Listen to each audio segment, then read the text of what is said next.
Picture this. I'm up bright and early. I'm headed downstairs to the laundry room because I want to get it done real quick before everyone else shows up. See, look, I've even gotten up early for the reenactment. Although, if I'm being honest, I'm up early because I feel kind of silly doing this in public. And chances are people aren't up at this hour. Morning corn? What does any of this have to do with rescuing a sewing machine?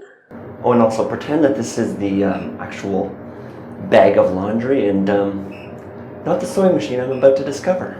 And there's this little ledge here where people put things to give stuff away for free, and well, wouldn't you know it, ooh, a sewing machine. All right, I'll take that. Wait, but I mean, it's free. I'm taking the sewing machine. My name's Cornelius Quiring. That's my logo and word mark, and let's get to bringing this machine back to life. I've intentionally left this machine sitting until I could film this video, so we're going to discover everything together. And first up is trying it to see if it actually works. Flip the switch.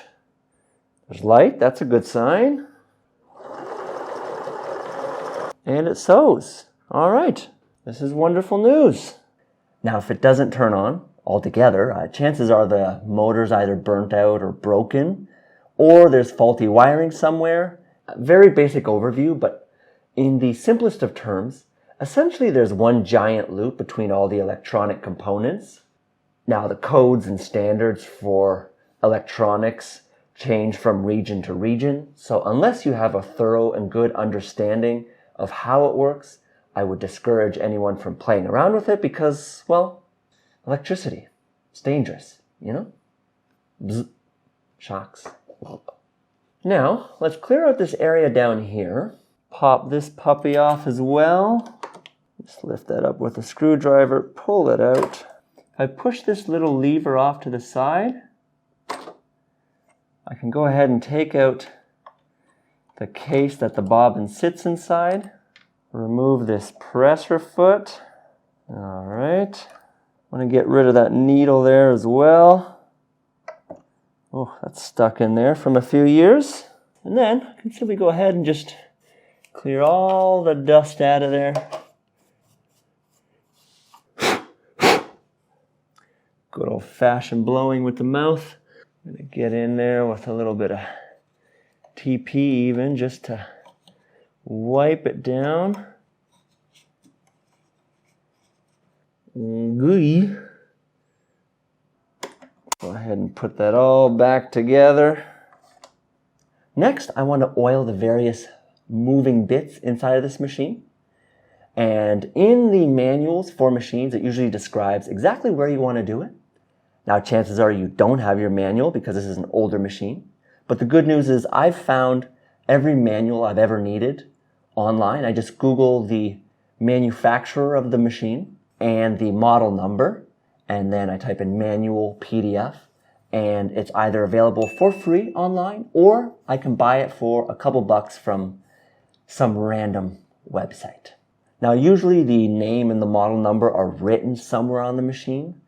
If it isn't easily accessible, chances are if you look around either underneath or on the back, on the side somewhere, and it's bound to be written out somewhere there. I noticed that this machine was made in Brazil. I had another Singer machine that was also made in Brazil, so I did some quick Googles, and it turns out they've been making machines there since the 50s. Something you don't see very often, but thought was neat. Every machine I've had always has some sort of a cover up top here that needs removing. So let me go ahead and undo those puppies. This thing's been sitting for a while. I think that should be it. Let's see. Oh, perfect.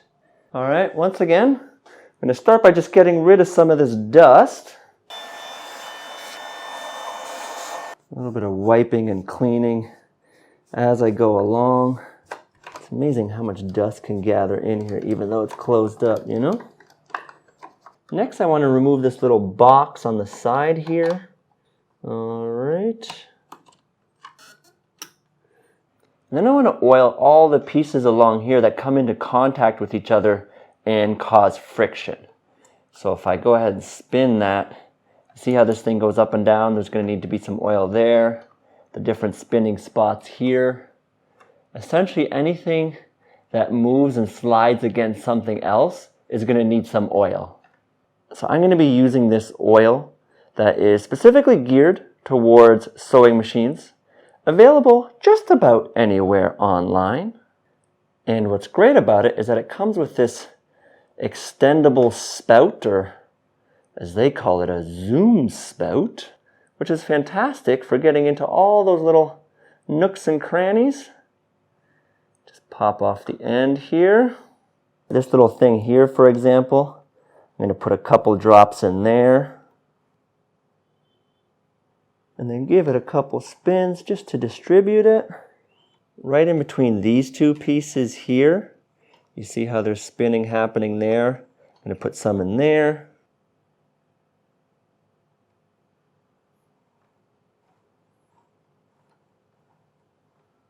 In the back here, between this little plasticky bit and that bit there, you see there's all kinds of movement. I want some there.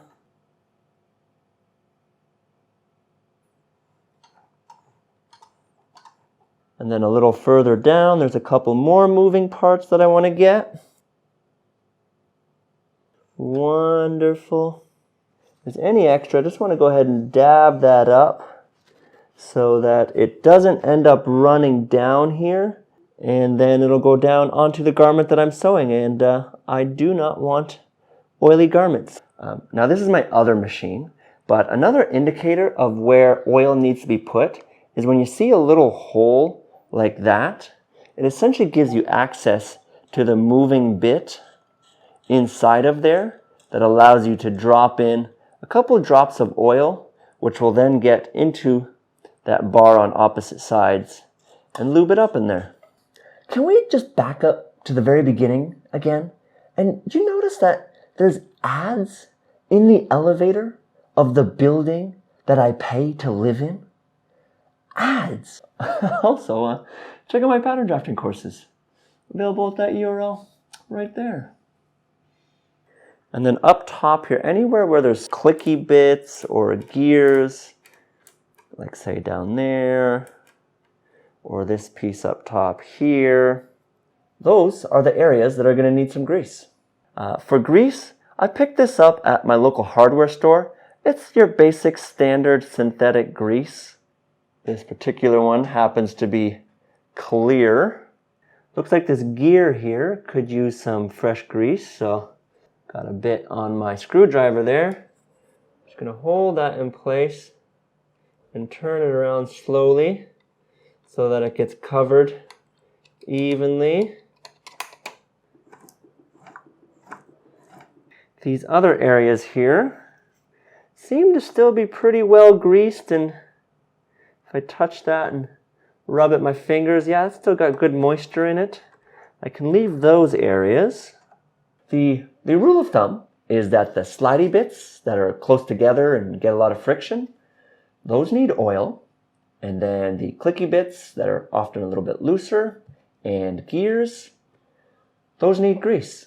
Fun fact, the rubber belt that goes from the motor to the machine itself is made by Pirelli, who is a fancy tire manufacturer who also makes the tires on Formula One race cars these days. So I'm going to repeat, but underneath the machine. So start by opening it up.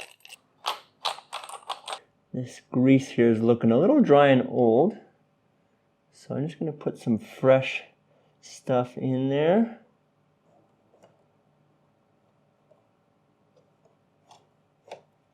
And a good place to know where to grease is just to look for where the old grease is. Sometimes it's going to be dried out, so it's just good to remove it and put fresh stuff there. And then once again, oil the moving parts.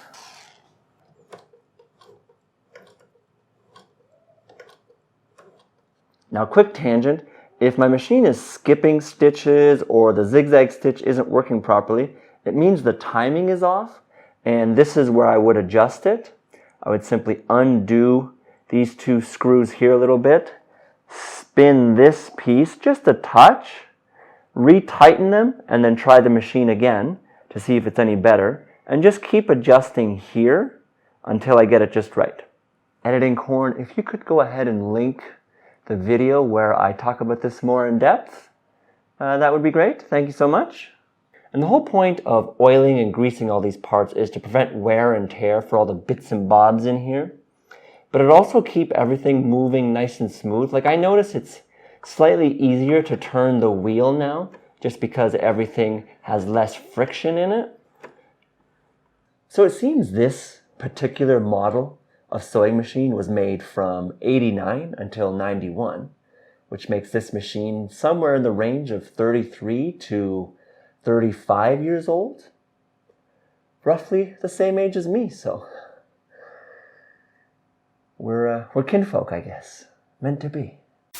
If you like what I'm doing here and you want to support my efforts, why not head on over to Patreon and join me there, or become a member right here on YouTube, be one of the juicy kernels on this here corn cob, and there's all kinds of other benefits as well, so win-win.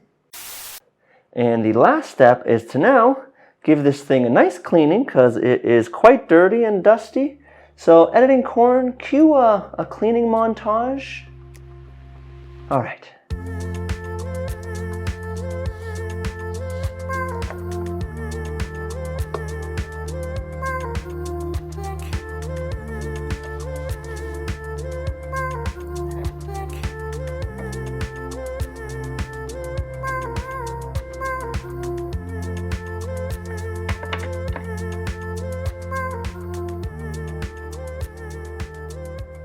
I figured there's definitely some sort of an extension piece that belonged here, but of course has gone missing.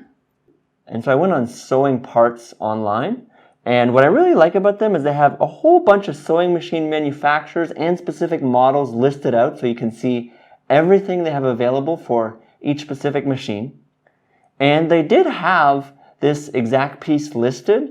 Now unfortunately it was out of stock, so I then went to eBay and, well, look at what I found. Ta-da! I have the piece. And I find on a lot of vintage machines or used ones, there's bits and bobs missing, like this little bobbin holder, for example. If you're looking for parts for your sewing machine, or just sewing accessories in general, if you go to this URL right here, it'll take you straight to the Sewing Parts Online website, and I receive a small commission for every sale, so your support is greatly appreciated. And then finally, pop in a new needle. All right, and we're ready to take this puppy for a spin. Oh yeah. Play with my thread tension a little bit. It's a little loose underneath. After a bit of futzing around, I realized there's just a tiny little piece of thread stuck in between the tension area on the bobbin case. And so after I fished it out and tried again, suddenly the machine was working beautifully, and I did these gorgeous test stitches. And I've saved the most important step for last, which is to cover up any logos, because unless you pay, you don't get to have your name in any of these videos.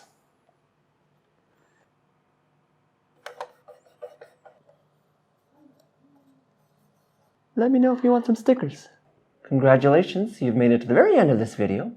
Thank you. And chances are you might be interested in another one. This one right here perhaps. Or leave a comment down below and tell me about the machine that you have.